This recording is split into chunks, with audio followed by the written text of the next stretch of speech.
राधे राधे, जय श्री कृष्णा। शीतला माता से जुड़ी कथा लेकर के आई हूँ। कथा, कहानी, पूजा और हर जगह के रीति रिवाज किस तरह के हैं वही आप सबके लिए लेकर के आई हूँ। सब जगह अपने अपने क्षेत्रों के हिसाब से शीतला माता की पूजा में परिवर्तन आ जाता है। हर जगह अपने अपने रिवाजों के हिसाब से पूजा की जाती है। हमारे यहाँ चंबल क्षेत्र में कहते हैं, जितना मेरे संपर्क में आया है उतना कहते हैं कि एक दिन पहले स्नान करके, किचन साफ करके, अच्छा शुद्ध जल भर के और माता शीतला माता के लिए भोजन बनाया जाता है। भोजन में मीठे चावल बनाए जाते हैं, दूध जमा दिया जाता है, सुबह उसकी पछयार बनाई जाती है गुड़ के साथ में। कई जगहों पर कच्ची पक्की रोटी बनाई जाती है, पुआ बनाए जाती हैं, महेरी बनाई जाती है और कड़ी चावल, कुछ दहोरी, पापड़ वगैरह सब बनाए जाते हैं। अठवाई बनाई जाती है। हर वो चीज होती है जो माता के भोजन में होती है। लस्सी वगैरह सब बनाई जाती है। लेकिन हमारे यहाँ मीठे चावल से शीतला माता का भोग लगाया जाता है। सभी जगह पर अलग अलग रिवाज होते हैं। तो यहाँ पर सुबह बिना स्नान किए माता की पूजा करने के लिए जाते हैं। सुबह जल्दी दिन नहीं उगना चाहिए। 4 बजे का, 3:30 बजे का टाइम हो तभी शीतला माता की पूजा कर दी जाती है। कहते हैं जिस गांव में शीतला माता का मंदिर ना हो तो फिर क्या करें, तो अपने यहाँ पर एक शुद्ध ईंट गंगा जल से धो करके और अपने तुलसा घरुआ में रख ली जाती है और शीतला माता के नाम से उन्हें पूज दिया जाता है। कई जगह पर स्नान करके शीतला माता की पूजा करने जाते हैं। दूसरे दिन बासौड़ा पूजा कहते हैं जिसे, और वही जो एक दिन पहले भोजन बनाया जाता है उसी से शीतला माता को भोग लगाया जाता है। हर जगह क्षेत्रों के हिसाब से रिवाज बदल जाते हैं। ये भी मान्यता है हमारे यहाँ कि जो हम गुलरी बनाते हैं होली पर, उनमें से 7-5 गुलरी की एक माला बना ली जाती है और अपनी शीतला माता की जो थाली लगाते हैं उसमें साथ में लेकर के जाते हैं। दही से बनी जो पछयार है वो ले जाते हैं, चावल ले जाते हैं, मीठे दक्षिणा होती है, रोरी चावल ले जाते हैं माता को पूजने के लिए। और हम गुलरी के साथ में नारियल, ढाल, तलवार, ये चंदा, सूरज ये भी बनाते हैं। हम होली पर कभी भी इनको जलाते नहीं हैं। इन्हें हम बासौड़े वाले दिन थाली में रख करके माता पर चढ़वा देते हैं। तो इस तरह से पूरी भरी हुई थाली माता के यहाँ पहुँचती है। जब हम उधर से पूजा करके लौटते हैं वापस, मैं नहीं जाती हूँ क्योंकि यहाँ पर बगैर नहाए शीतला माता की पूजा होती है तो मुझे मन में थोड़ा शंका होती है, तो इसलिए मैं नहीं जाती। महाराज जी ही जाते हैं पूजा करने के लिए। वही पूज करके शीतला माता की पूजा करके आते हैं। मैं एक दिन पहले उनका भोजन बनाकर तैयार कर देती हूँ। मायके साइड में नहा धो करके जाते हैं, दहली पूज कर लीप करके जाते हैं। इधर ये रिवाज नहीं है क्योंकि यहाँ का कहना है कि जब बासाड़ा पूज रहे हैं तो बासे आग से ही बासाड़ा पूजने के लिए जाते हैं। तो सभी जगह क्षेत्र में अलग अलग रिवाज हैं, तो अपने हिसाब से सभी निभाते हैं। और उधर से जब वापस लौटते हैं तो अपनी जिस जगह पर हम होली जलाते हैं उस जगह पर हमें रोटी चावल चढ़ा करके जगह को जरूर पूजना चाहिए। हल्दी से अपने दोनों दीवालों पर स्वास्तिक बनाना चाहिए। माता से प्रार्थना करनी चाहिए कि हे माता रानी हमारे घर के सभी रोगों को दूर करें, जो भी संक्रमण बीमारी हो उनसे हमें छुटकारा दिलवाए। क्योंकि शीतला माता रोगों की देवी मानी जाती हैं। जो चेचक के दाग धब्बे हैं, चिकन पॉक्स है, खसरा है, हैजा है, इस तरह की जो बीमारियां हैं उनसे शीतला माता हमें छुटकारा दिलवाती है। ये ब्रह्मा जी से उत्पन्न हुई है। इसकी कथा मैं आपको अभी पूरी बताऊंगी। तो इस तरह से कई जगह पर कहते हैं कि हल्दी घी में हल्दी घोल के और दीवार पर एक छोटी सी पुतली बना ली जाती है और माता की पूजा की जाती है। सभी सुहागले एक साथ इकट्ठी हो जाती हैं और वहाँ पर भजन कीर्तन होते हैं। अठवाई के साथ में सुहाग के साथ में माता की पूजा की जाती है, कन्या जवाई जाती है। और हमारे यहाँ घर आकर के गौ माता की पूजा कर दी जाती है। गौ माता को प्रसाद खिला दिया जाता है और बचे हुए प्रसाद को हम सब ग्रहण कर लेते हैं भगवान का भोग लगाने के बाद। उस दिन पूरे दिन कोई भी ताजी भोजन नहीं बनता है और बनाना भी नहीं चाहिए। कहते हैं कि उस दिन यही महत्व होता है बासा खाना खाने का, क्योंकि बासा खाना शीतला माता का प्रसाद हो जाता है, जिससे हमारे शरीर में जो भी कुछ संक्रमण बीमारियां हो जाती हैं वो उस प्रसाद के जरिए दूर हो जाती हैं। तो हमें उस दिन पूरे दिन बासा भोजन ही करना चाहिए जो माता का भोग लगा हुआ होता है। उस दिन गरम चाय दूध वगैरह नहीं पिया जाता, क्योंकि शीतला माता नाराज हो जाती हैं। तो इस तरह से शीतला माता की पूजा सभी क्षेत्रों के हिसाब से अलग अलग बताई जाती है।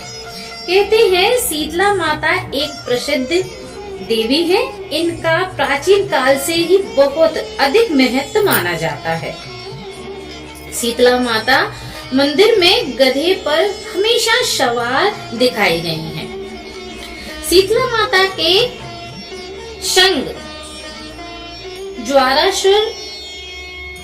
ज्वर के दैत्य, ओले की देवी, हैजे की देवी, 64 रोग, घेटू कर, त्वचा के रोग के देवता, एक रक्तपति, रक्त संक्रमण की देवी होती हैं।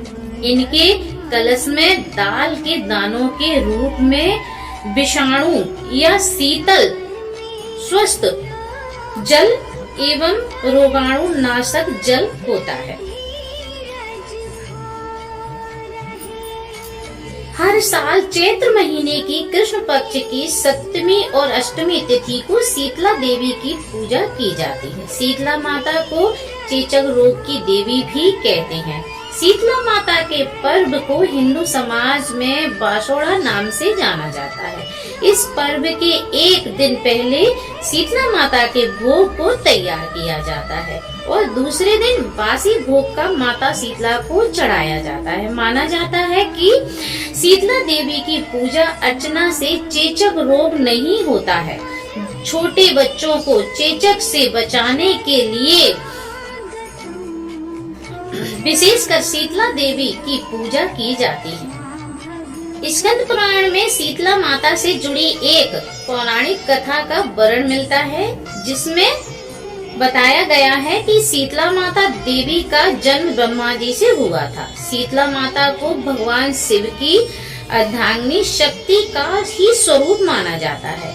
पौराणिक कथा के अनुसार देवलोक से देवी शीतला अपने साथ में दाल के दाने लेकर भगवान शिव के पसीने से बने ज्वरासुर के साथ धरती लोक पर राजा विराट के राज्य में रहने आई थी।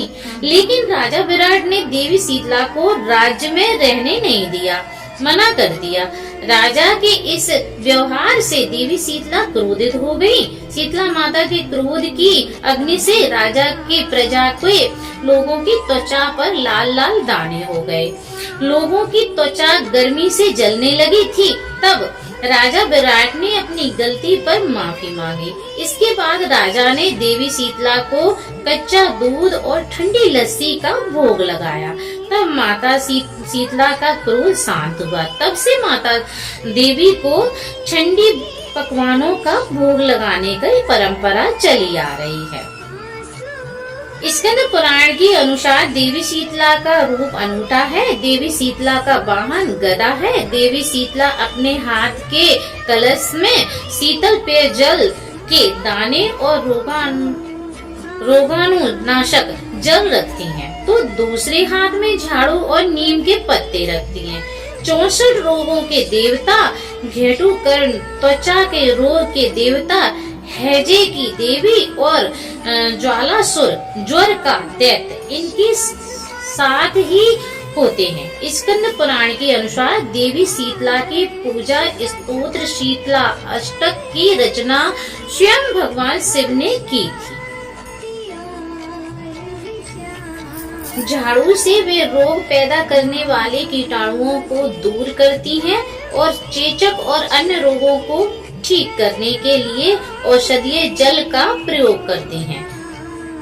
चिकन पॉक्स और चेचक जैसी बीमारियों से सुरक्षित और रहने के लिए देवी शीतला की प्रार्थना करने के लिए इस दिन की पूजा की जाती है। शीतला शब्द का अर्थ शीतलता या ठंडक होता है।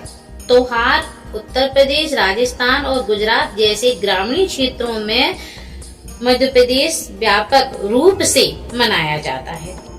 जब हमारे बच्चों को चिकन पॉक्स और खसरा और ये माता निकलती है ना, मतलब चिकन पॉक्स और खसरा उसी को बोलते हैं, चेचक जैसी बीमारी हो जाती है, तो हम बड़े घर में सब्जी नहीं छोंकते हैं, बिना छोंक की सब्जी बनाते हैं। कहते हैं इससे हमारे बच्चों का मन ललचता है। नमक और तेल की सब्जी खाने से उनके फोड़े फुंसियों में जलन और ज्यादा उत्पन्न हो जाती है। और हम अपने बच्चों को ऐसे में बाहर भी नहीं जाने देते हैं। कहते हैं कि उन फोड़े फुंसियों पर छोत लग जाती है, जिसकी वजह से वो पकने लगते हैं। तो हम अपने बच्चों को माता जब निकलती हैं तो अपने घर में ही रखते हैं, बाहर नहीं जाने देते। जमीन पर आसन लगाते हैं। रात को जब हम बिस्तर लगा करके सोते हैं तो जमीन पर ही सोते हैं। हमेशा अपने घर में स्वच्छता रखते हैं और निर्मलता रखते हैं। मन को बिल्कुल शुद्ध रखते हैं। किसी भी आलतू फालतू के विचारों में अपने मन को नहीं पड़ने देते हैं जब तक हमारे बच्चों को माता निकलती है। शीतला माता पर जब हमारे बच्चों पर कहती हैं शीतला माता का प्रभाव होता है, तो अपने बच्चों के साथ में माता पिता का होना अनिवार्य रहता है। और जब माता अपने बाग को समेट कर जब ये फोड़ा फुंसी होते हैं ना, माता निकलती हैं, तो फोड़े फुंसी को माता का बाग कहते हैं। तो जब माता अपने बाग को समेट करके ले जाती हैं, तो हम अच्छे बाग को माता पर तेल और सरसों का तेल और जल ले जाते हैं, जिसे ले जाकर माता को नहलाते हैं और तेल का लेप चढ़ाते हैं और उस तेल और जल को अपनी कटोरी में लेकर के आते हैं और अपने माता निकलती हैं उन बच्चों के शरीर में लगा देती है। कहते हैं माता के हाथ में जो जल होता है वो अमृत के समान बताया गया है, तो जिससे हमारे बच्चों के फोड़े फुंसी में जलन नहीं होती है। नीम के झोरे की लेप लगाने से बच्चों के फोड़े फुंसी में सड़न और दुर्गंध पैदा नहीं होती है। ऐसी मान्यता है कि जब गधे के रस से हमारे बच्चों के फोड़े फुंसी को साफ किया जाता है, जो गधे पर सवारी करती है माता शीतला, उनकी गधे की लीद से रस से बच्चे के फोड़े फुंसी की सफाई की जाती है, तो उसकी वजह से बच्चों के फोड़े फुंसी के दाग भी नहीं रहते हैं। तो इस तरह से शीतला माता का हमारे हिंदू शास्त्रों ने बहुत महत्व बताया है। सभी को शीतला माता की पूजा जरूर करनी चाहिए। इसकी मान्यता अपने अपने क्षेत्र के हिसाब से जरूर माननी चाहिए। तो आप सभी को मेरे द्वारा यह कथा और जानकारी पसंद आई होगी। आशा करूंगी आप सभी के लिए इस तरह की कथा कहानी लाती रहूंगी, कोशिश करती रहूंगी। जय श्री कृष्णा, राधे।